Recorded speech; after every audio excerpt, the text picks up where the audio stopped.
आज महाराष्ट्रामध्ये अनेक मराठा समाजाचे मोर्चे निघतायत। मी त्या सर्व बांधवांना आणि भगिनींना मी त्यांचं अभिनंदन करीन की अशा प्रकारचे शिस्तबद्ध मोर्चे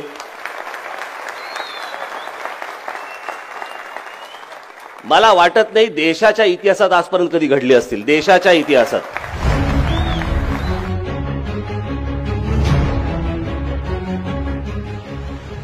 आज मोर्चातनं अनेक विषय बाहेर पडतायत। आरक्षणाचा विषय बाहेर पडतोय। आज शरद पवार सांगतायत की राज्य सरकारने ताबडतोब आरक्षण देऊन टाकावं। तुम्ही का नाही दिलं? 15 वर्ष या महाराष्ट्रामध्ये एनसीपी काँग्रेसची सत्ता होती। देशामध्ये काँग्रेस एनसीपीची सत्ता होती, 10 वर्ष होती, तेव्हा का नाही केलं?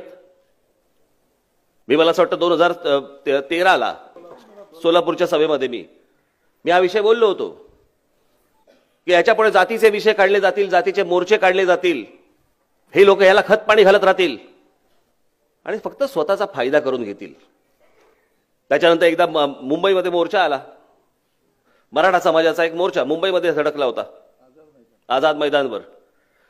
त्या व्यासपीठावरती काँग्रेस एनसीपीचं सरकार असतानाची गोष्ट सांगतोय। त्या व्यासपीठावरती शिवसेनेचे लोक होते, भाजपचे लोक होते, काँग्रेसचे लोक होते, एनसीपीचे लोक होते, सगळे नेते होते। मी म्हटलं या चारही पक्षांचे नेते जर समजा तिथे व्यासपीठावरती आहेत आणि त्या चारही पक्षाच्या नेत्यांना जर समजा मान्य आहे की मराठा समाजाला आरक्षण मिळालं पाहिजे, मग अडवलंय कोणी? आजही आमचा गरीब शेतकरी तिथे, मराठा समाजातला शेतकरी आज फासावरती लटकतोय। आज जे फासावरती गेलेले शेतकरी बांधव आहेत, तो आमचा ज्यांनी आत्महत्या केली, काढून बघा कोण कोण आहेत, तो तिथेच राहणार, तो तशीच आत्महत्या करणार। हे नेते तुम्हाला भुलवत राहणार। साधी सोपी गोष्ट आहे ना, तुम्हाला मान्य आहे तर आणा। हे जे सगळं उभं राहतंय आज मोर्चाच्या स्वरूपामध्ये, यातनं मला मतं कशी मिळतील आणि मी जिल्हा परिषदेवरती कसा येईन आणि मी पंचायत समितीवरती कसा येईन, ह्याची स्वप्न पाहतायत हे सगळे। ह्याला प्रश्न नाही सोडवायचे कुठचे।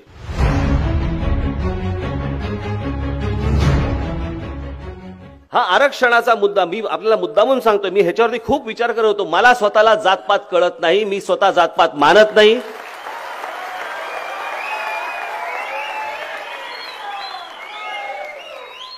मला आता तुमच्यापैकी बसलेले कोण आहेत आणि इथे बसलेले कोण आहेत यांच्या जातीशी मला देणं घेणं नाहीये।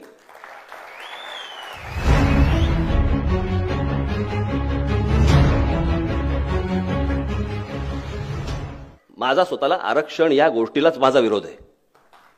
आर्थिक दृष्ट्या जे मागास असतील त्यांना आरक्षण मिळालं पाहिजे। प्रत्येक समाजातला जो आर्थिक दृष्ट्या मागासलेला असेल त्याला आरक्षण मिळू देत, तो वरती आला पाहिजे। अन्यथा या महाराष्ट्रामध्ये आणि या देशामध्ये प्रत्येक जण आपापल्या वेगवेगळ्या जातीप्रमाणेच बघत राहणार एकमेकांकडे आणि दुश्मनी वाढत जाणार। शाळेतल्या ऍडमिशनला जर समजा आरक्षित मुलगा जर आरक्षणामधला मुलगा असेल त्याला कमी फी आणि आरक्षणामधला नसेल त्याला जास्ती फी असं आलं, दोघांचं एकमेकांशी पटेल काय? हे सगळे आरक्षणाचे सगळे उद्योग, राजकीय उद्योग, हे तुमच्यामध्ये सगळ्यांमध्ये फक्त दरी निर्माण करायची। दरी, तुमच्यात वाद निर्माण झाले, तुमच्यात भांडण निर्माण झाले की तुमच्याकडनं मतं काढायला सोपं असतं, मतं काढायला सोपं असतं। याच्यासाठीचे हे सगळ्यांचे उद्योग सुरू आहेत।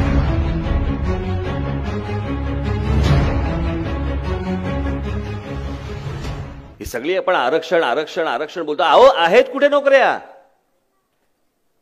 कोणत्या नोकऱ्यांबद्दल बोलतोय आपण? सरकारी नोकऱ्या कमी होत चाललेल्या आहेत, खासगी नोकऱ्या वाढत चाललेल्या आहेत आणि या खासगी नोकऱ्यांमध्ये तिथे आरक्षण आहे? नाहीये। मायनॉरिटी आणि खासगी शाळांमध्ये आरक्षण आहे? नाहीये। पण आज मी जे सांगत आलो, आजपर्यंत सांगत आलोय, सांगत राहणार की महाराष्ट्रामध्ये जे उद्योग निर्माण होत आहेत त्या उद्योगांमध्ये माझ्या महाराष्ट्रातल्या मराठी मुलांना आणि मराठी मुलींना 100% प्राधान्य तुम्ही दिलं पाहिजे। आरक्षणाचा विषयच येत नाही। जमीन आमची, पाणी आमचं, आमच्याकडे उद्योग करायला येत आहेत ही सर्व लोक राज्य सरकारला गेल्या असेल ना तर आत्ताच्या असेल यांना सांगता येत नाहीये की तुम्हाला एका अटीवरती आम्ही तुम्हाला इथे तुमचा व्यवसाय उभा करायला देऊ, तुम्हाला पाणी देऊ, वीज देऊ, सगळ्या गोष्टी देऊ। अट एक, माझ्या महाराष्ट्रातली 100% मुलं ही तुम्ही तिथे कामावरती घेतली पाहिजेत। ही एक गोष्ट जर समजा राज्य सरकारने केली, आपल्याला आरक्षणाची आवश्यकताच भासणार नाहीये, गरजच नाहीये।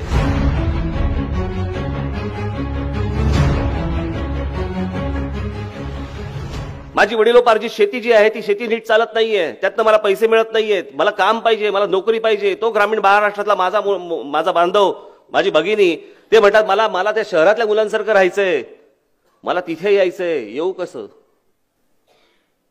हा नुसता शिक्षण आणि नोकरीचा फक्त प्रश्न नसतो. हा आज त्याचं कुटुंब उभं राहतं, त्याचं लग्न होतं. या सगळ्या गोष्टी करण्यासाठी म्हणून त्याला शिक्षण हवं, त्याला नोकरी हवी, त्याला सगळ्या गोष्टी हव्या.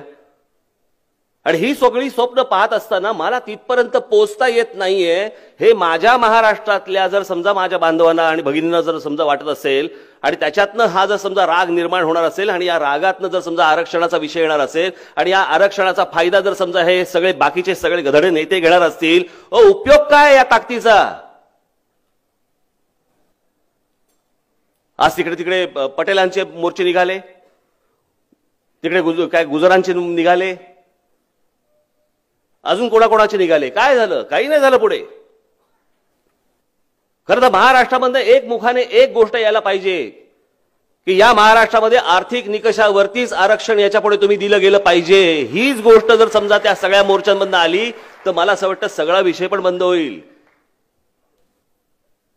हा विषय आहे समान नागरी कायद्याचा. हा सगळ्यांना समान पद्धतीने बघितलं गेलं पाहिजे. मग तो कोण असेल, ब्राह्मण असेल, दलित असेल, तर कोणी असेल.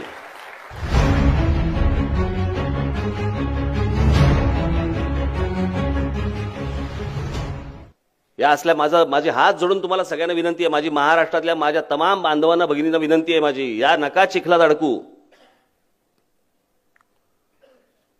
प्रत्येकाच्या मनात काय पेटलंय मी समजू शकतो,